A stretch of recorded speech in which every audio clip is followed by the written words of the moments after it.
देशभर में जहां एक ओर नीट पेपर लीक का मुद्दा चर्चा का विषय बना हुआ है, वहीं दूसरी ही तरफ देश का किसान एक बार फिर से आक्रोशित हो चुका है।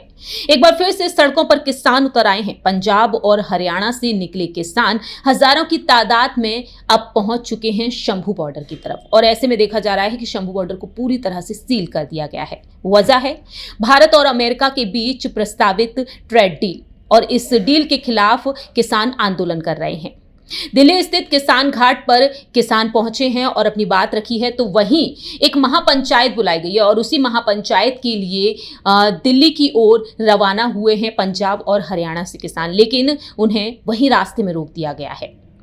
किसानों का दावा है कि अमेरिका और भारत के बीच हुए ट्रेड डील का नुकसान होगा। हालांकि इस दौरान रैपिड एक्शन फोर्स ने किसानों को हिरासत में लिया है, और एक ओर जहां दिल्ली में किसान एकजुट हैं, तो वहीं इसका सीधा असर पंजाब चुनाव पर भी पड़ सकता है। दरअसल 2027 में न सिर्फ यूपी में विधानसभा चुनाव होने हैं, बल्कि उत्तराखंड में भी और पंजाब में भी, और ऐसे में कहीं ना कहीं एक बड़ा असर चुनाव पर भी पड़ सकता है। किसानों का मौजूदा मुद्दा दिल्ली कूच, जो एक दिवसीय है, लेकिन इसका सियासी असर ज्यादा देखने को मिल सकता है। दिल्ली कूच साल 2022 की याद भी दिला रहा है। चुनाव से कुछ महीने पहले केंद्र सरकार ने विवादित 3 कृषि कानूनों को वापस ले लिया था।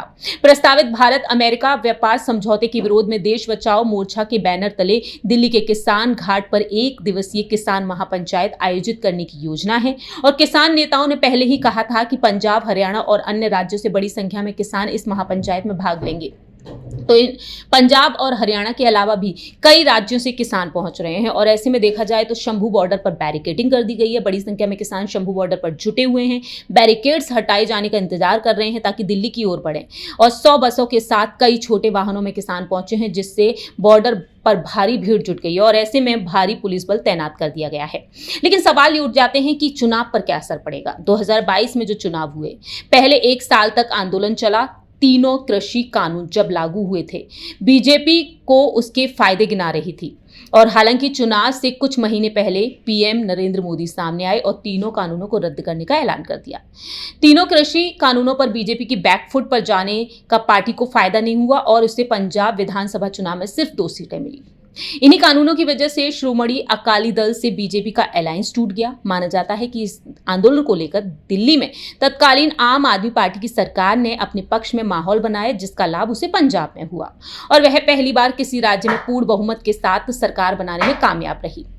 वहीं लोकसभा चुनाव में बीजेपी के लिए ये राह आसान नहीं रही। वह पंजाब से 1 सीट भी नहीं जीत सकी। लेकिन जानकारों की माने तो अगर एक दिवसीय महापंचायत अगले कुछ दिनों या महीनों में आंदोलन में तब्दील होती है, तो बीजेपी की राह आसान नहीं होगी। फिलहाल हरियाणा से लेकर पंजाब और दिल्ली तक बीजेपी की लीडरशिप एक दिवसीय महापंचायत पर चुप है, और ऐसे में कांग्रेस वेट एंड वॉच की स्थिति में है, रणनीति पर है। आम आदमी पार्टी बीजेपी को पहले से ही किसान विरोधी बताती रही, और ऐसे में देखना यह दिलचस्प होगा कि आगामी कुछ समय में किसानों का यह आंदोलन कैसा रूप लेगा और इसका सियासी असर क्या होगा। फिलहाल देखा जाए तो किसान बॉर्डर पर हैं और बॉर्डर को सील कर दिया गया है। अब देखना होगा कि किसान वापस लौटते हैं या फिर ये एक बड़े आंदोलन में तब्दील हो जाएगा।